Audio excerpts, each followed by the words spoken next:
A mitocôndria.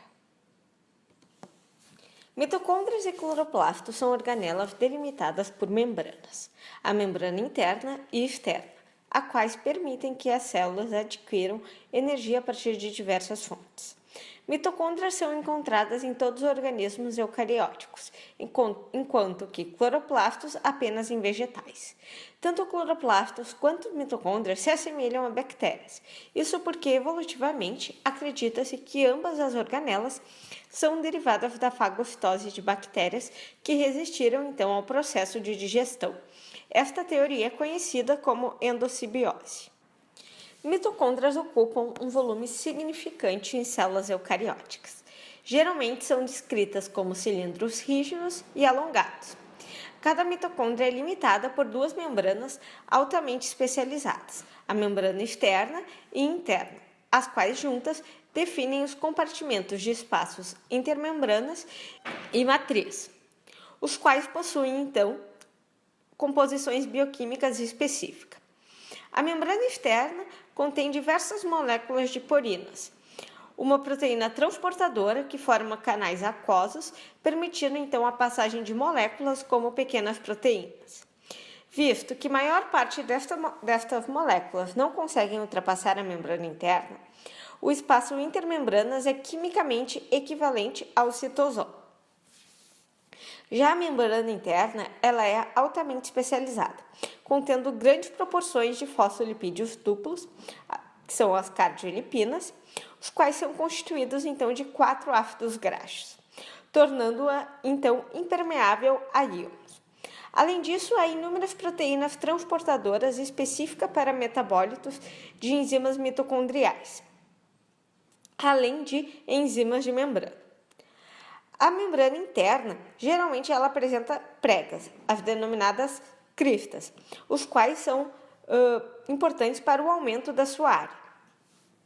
A maior parte das proteínas mitocondriais são produzidas no núcleo e então são importadas para a mitocôndria através de translocases. Chaperoninas transportam as proteínas direcionadas à mitocôndria, além de protegerem de mudanças conformacionais. A sequência sinal ela é reconhecida por receptores, os quais se ligam ao complexo TOM, liberando então essas chaperoninas. O complexo TOM recruta o complexo TIM. O complexo TOM, então, junto da proteína e receptor, difundem pela membrana externa até o complexo TIM. Assim, com o alinhamento destes complexos, a proteína passa então pelas translocases.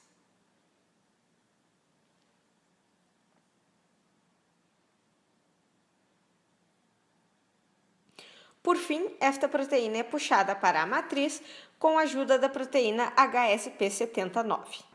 Frequentemente, mitocôndrias aparecem associadas a microtúbulos, o que pode ser visto na figura superior, em que células em vermelhas foram coradas com rodamina 123, um corante específico para mitocôndrias em células vivas. Esta mesma célula, então, foi marcada com anticorpos específicos para microtúbulos, os quais ficam corados na cor verde. Assim, vemos que a sobreposição de ambas essas figuras demonstra um alinhamento entre mitocôndrias e microtúbulos. Isso se explica porque, possivelmente, microtúbulos determinam a orientação e distribuição de mitocôndrias em diferentes tipos de células. Por exemplo, na figura inferior, vemos microfibrilas adjacentes às células musculares cardíacas, em que as mitocôndrias aparecem empacotadas, ou então fortemente aderidas ao redor do flagelo de espermatozoides. Mitocôndrias podem utilizar tanto piruvato como ácidos graxos como combustível para a geração de ATP. Ambos são convertidos a acetil-CoA por enzimas localizadas na matriz mitocondrial, o qual é utilizado no ciclo do ácido cítrico. Os grupos acetila do acetil-CoA são oxidados, enquanto que os átomos de carbono são convertidos em CO2, o qual é liberado então para fora da célula. O ciclo gera elétrons de alta energia, os quais são carregados por moléculas de NADH e FADH2. Estes elétrons, então, são transferidos para a membrana interna, onde entram, então, na cadeia transportadora de elétrons. Essa perda de elétrons também regenera as moléculas de NAD+, e FAD. Na última etapa, então, de todo o processo metabólico, a fosforilação oxidativa, a combinação, então, dos elétrons carregados por oxigênio por meio da cadeia respiratória. Além disso, há, então, a captação de energia para converter ADP mais fosfato inorgânico em ATP, como é visto aqui na figura. A reação de hidrogênio mais a molécula de oxigênio para gerar a molécula de água é realizada em várias pequenas etapas, de forma que a energia liberada seja convertida de uma forma estocável. Caso contrário, como visto na figura A, em que haveria a queima do hidrogênio, grande parte desta energia seria liberada na forma de calor. Assim, então, é necessário que haja uma via indireta para esta reação. Esta via ocorre, então, através da cadeia transportadora de elétrons, em que os prótons e elétrons são transitoriamente recombinados, como visto na figura B, em que o íon hidreto, quando removido do NADH, é convertido a um próton e 2 elétrons. Esses elétrons, então, entram na cadeia transportadora de elétrons e apenas no final há a reassociação dos prótons, a fim de neutralizar as cargas negativas resultantes da adição final de elétrons à molécula de oxigênio. Por fim, há a ligação, então, desta molécula de oxigênio aos prótons, gerando, então, esta molécula de água.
Através da cadeia respiratória, os elétrons se movem de um complexo para o outro.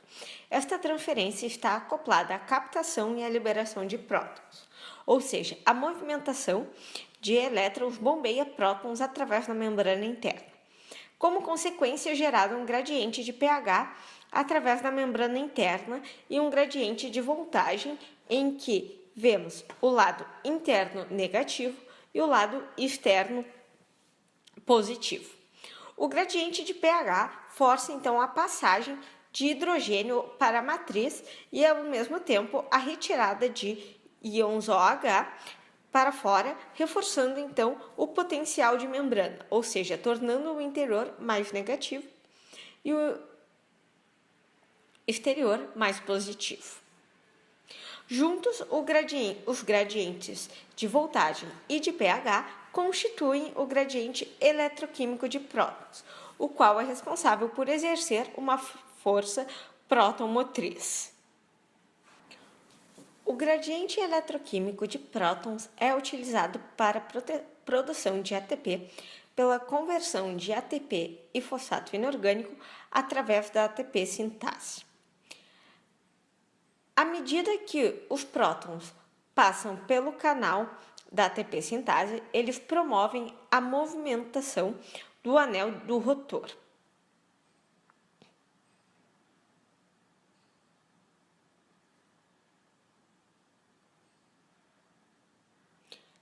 Assim, a cada 3 prótons, há energia suficiente para a síntese de uma molécula de ATP.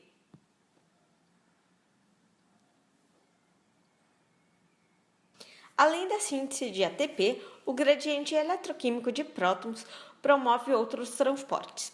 Algumas moléculas, como o piruvato e o fosfato, têm seus transportes acoplados ao fluxo de hidrogênio, como visto na figura, enquanto que moléculas do ADP têm seu transporte acoplado ao gradiente de voltagem, ou seja, desta forma o gradiente de voltagem direciona a troca entre ATP e ADP. Além disso, em bactérias capazes de se locomover, este gradiente promove então a rotação do flagelo, como a gente pode ver na figura, permitindo então a movimentação desta bactéria. Além de produção de ATP através do fluxo de hidrogênio, a ATP sintase pode exercer a função da maneira reversa, ou seja, utiliza a energia da hidrólise da ATP, ou seja, da quebra desta molécula, para bombear prótons através da membrana interna. A direção, então, para a síntese de ATP ou hidrólise de ATP irá depender do balanço entre o nível de gradiente eletroquímico de prótons, ou seja, a quantidade de prótons na matriz extracelular ou no espaço intermembranas, e o ΔG local, o que define então essa energia livre, o qual é dependente então da concentração das moléculas de ATP, ADP e fosfato inorgânico.